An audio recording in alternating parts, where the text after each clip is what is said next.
She was a staunch government supporter. Now she's a veritable thorn in its side. Attorney General Luisa Ortega has asked for a court order to stop Venezuela's controversial Constituent Assembly. She wants to investigate fraud in the assembly elections held on Sunday. That's after the company that made the voting machines says polling numbers were pumped up by more than 1 million. President Maduro had already hinted Ortega's days were numbered, but just hours before her announcement, the communications minister said she was to do as she pleased. The public institutions in Venezuela are autonomous, and the Attorney General has her role, and she can exercise that fully. That will now be put to the test with a government that appears less tolerant of dissent by the day.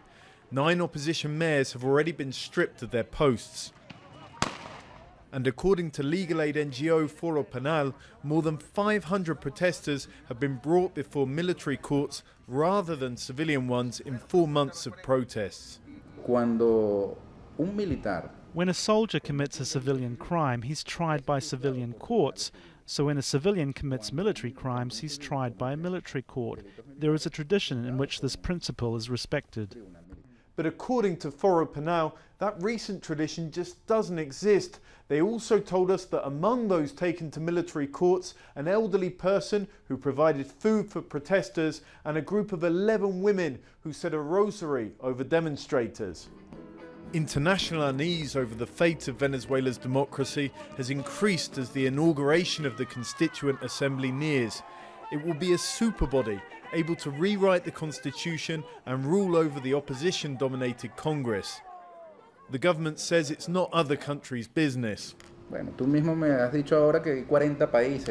You say that 40 countries don't recognize the Constituent Assembly. Well, I can say that's the minority of countries in the world who are worried about it.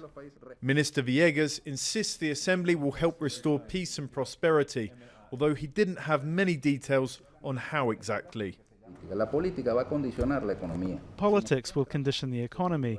If we can enter into a period of better political stability, political dialogue, I'm convinced that the Constituent Assembly will be an epicenter in a great national dialogue between the faction in the Assembly and those outside it.